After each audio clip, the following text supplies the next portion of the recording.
E para falar um pouco mais sobre morte e suicídio, nós convidamos o médium e conferencista espírita Raul Teixeira. Do ponto de vista do espírito, o que acontece com esse espírito? A questão do suicídio é uma das questões bastante intrigantes, em função de que nós temos por costume, possivelmente pelas tradições religiosas e pelo caráter cobrador da sociedade, de admitir que o suicida é alguém irremissivelmente perdido, está condenado ao fogo do inferno, e há religiões que inclusive não os considera mais, não realiza orações em favor deles, exatamente para o indivíduo que mais necessita. É diferente no espiritismo? É diferente no espiritismo, porque a proposta do espiritismo é de que todo indivíduo que se suicida, ele deve estar vivendo um quadro diferente na sua intimidade psicológica, na sua intimidade psíquica.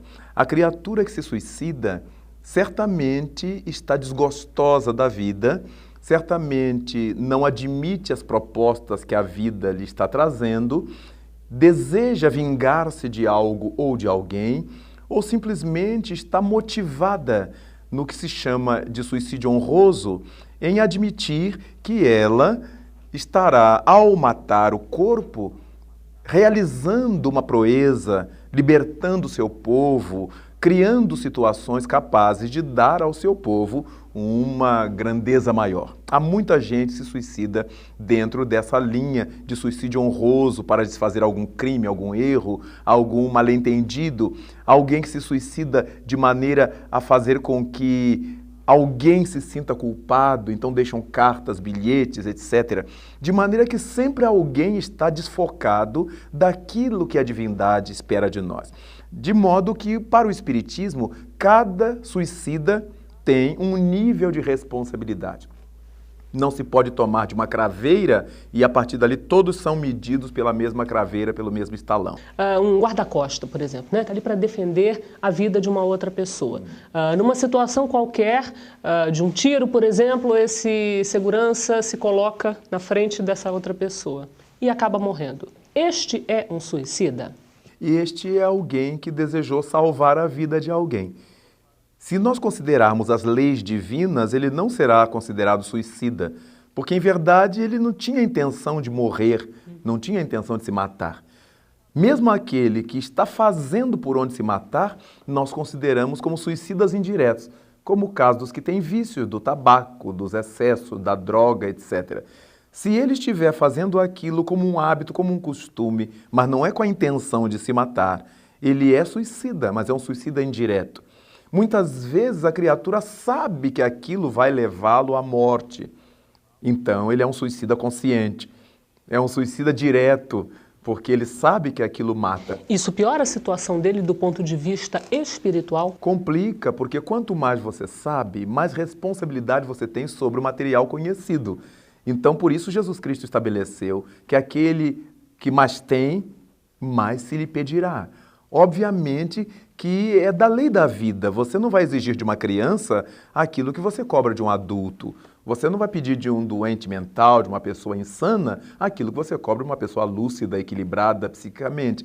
De maneira que a divindade também considera esses casos e, por causa disso, muita gente que desencarna, que sai do mundo, que morre numa situação dessa, de um suicídio, ao chegar no mundo espiritual e se dar conta de que ela cometeu um desatino no momento de translocação, no momento de agrura espiritual, de pressão espiritual, já que há muita gente que vai sendo levada nesse roldão, nesse turbilhão, em virtude de assédios espirituais, de perturbações espirituais.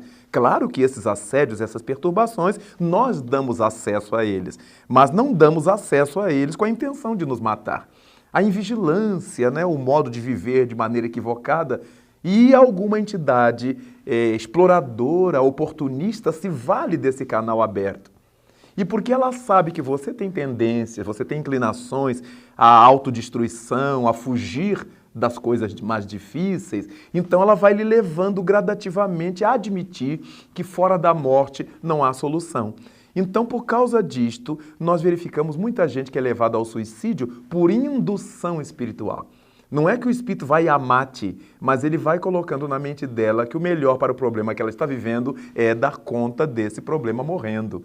E a criatura, no estado de tormenta interior, não avalia isto, não avalia consequências. Raul, como é que fica a situação daquelas pessoas, daqueles espíritos que de alguma forma colaboram para que alguém cometa um suicídio? É muito interessante essa pergunta, Cláudia. Por quê?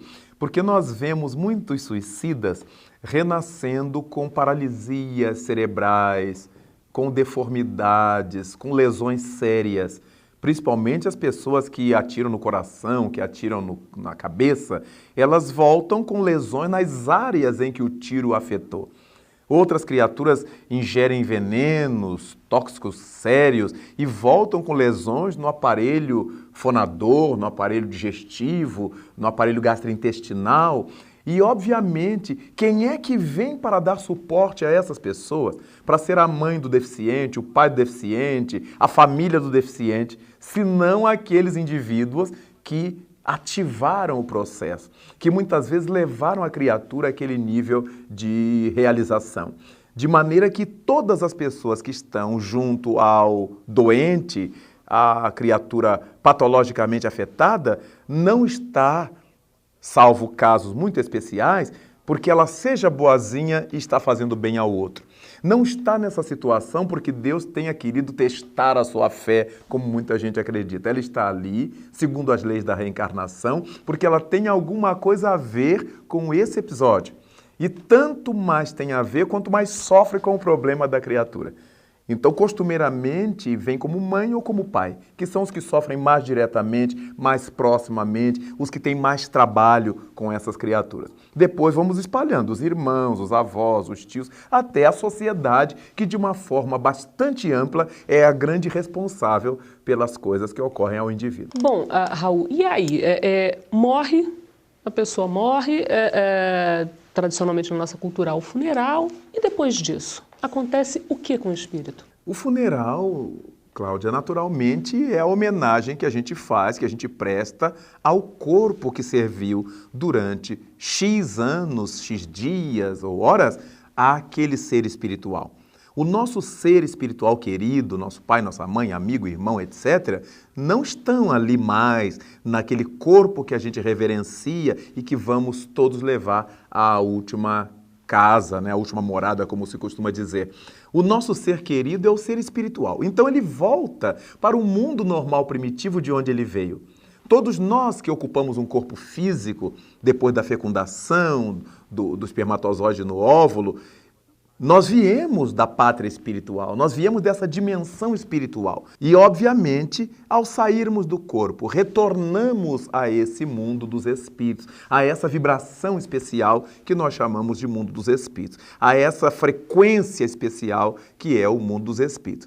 E ali, então, em função de como tenha sido a nossa vida, nós vamos passar a viver a nossa consciência. De modo que a cada um será dado segundo suas obras, alertou Jesus Cristo. Se nós tivemos uma vida de crescimento, de esforços, pessoas normais, não há necessidade de sejamos nenhum herói, nenhum santo, nenhum anjo ou semideus. A importância que a divindade dá à nossa vida na Terra é a de que sejamos pessoas de bem, homens e mulheres de bem, realizando no mundo toda a soma de bem que pudermos realizar, fazendo aqui tudo de melhor que pudermos fazer, na nossa profissão, com a nossa família, no nosso lazer, com a nossa própria integridade, tudo de bom que pudermos realizar, de plantar uma flor, até construir a vida de alguém, nós deveremos fazer em prol dessas consequências felizes para a alma. Quando falamos em consequências felizes para a alma, muita gente pode imaginar que o Espiritismo se preocupa com uma felicidade que a gente vai viver depois da morte. Ou apenas depois da morte. E não é assim. Não pode ser assim em nome da justiça de Deus. Se a cada um é dado conforme suas obras, quando é que você vai receber essa alegria interior? No momento em que você realiza a obra. Então, desde o momento que a gente está fazendo bem, nós já estaremos felizes. Para aqueles que me dizem assim, e se não houver vida futura? Eu já fui feliz na vida presente. Mas se houver a vida futura, para aqueles que não creem, ele já perdeu a chance de ter aproveitado o tempo da terra. De maneira que quando nós desencarnamos, voltamos para a pátria espiritual. Como quem viveu muitos anos numa cidade para onde foi trabalhar, onde estava o seu emprego, depois que se aposenta, ele volta para a sua cidade natal. Vai encontrar as pessoas que lá deixaram, tão mais amadurecidas ou envelhecidas quanto ele, vai encontrar muita coisa modificada, mas é a sua casa, é o seu rincão, é o seu lugar. Daí então, no mundo dos espíritos, nós vamos nos deparar, vamos encontrar velhos amores, velhos amigos. Nós que imaginamos que a nossa família está toda aqui na terra, está toda arrumadinha aqui, nosso pai, nossa mãe, nosso filho, nosso neto, e quando chegamos no mundo espiritual, notamos que a nossa família é imensa, porque somos filhos das estrelas, somos filhos da imensidão. Há quantas reencarnações nós estamos nascendo no contato com centenas e centenas de pessoas, amigos queridos, inimigos, porque a questão do mundo espiritual e da sobrevivência nos traz essa realidade. Se vamos achar velhos amores, poderemos encontrar velhos inimigos, velhos adversários, com os quais ainda não nos acertamos. Daí Jesus Cristo nos havia proposto reconciliar-nos com o nosso adversário enquanto estamos a caminho com ele. Não esperemos o tempo passar, não deixemos a morte chegar. Se houver qualquer dificuldade entre nós e alguma pessoa, que a gente realize esse acerto aqui, enquanto estamos no corpo juntos com ela. Raul, para finalizar essa entrevista, como podemos nos preparar para a morte? É possível isso? É possível, e nós nos prepararemos para a morte sempre que nos preparemos para a vida.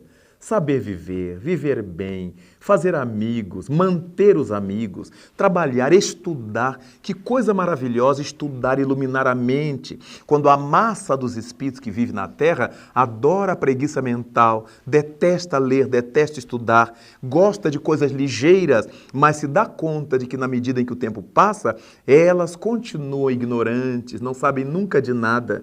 A criatura vive anos a fio com uma árvore à sua porta e nunca teve o cuidado de saber que árvore é esta, que família pertence, de onde é que veio. A criatura vive numa cidade e nunca se interessou por saber de onde é que veio o nome da minha cidade. Então, quando nós procuramos cultura, aprendizado, isso é crescimento espiritual. Quando nós estudamos, aprendemos a tocar música, a cantar, a desenhar, a falar outra língua, quando aprendemos matemática, física, engenharia, o que for, nós estamos evoluindo espiritualmente. Evolução espiritual não é apenas evolução religiosa, é evolução do ser como um todo. De modo que vale a pena nós fazermos o melhor que pudermos em todas as áreas, enquanto estivermos no corpo, porque, como diz o brocardo popular, tal vida, tal morte. Raul, muito obrigada por essa entrevista.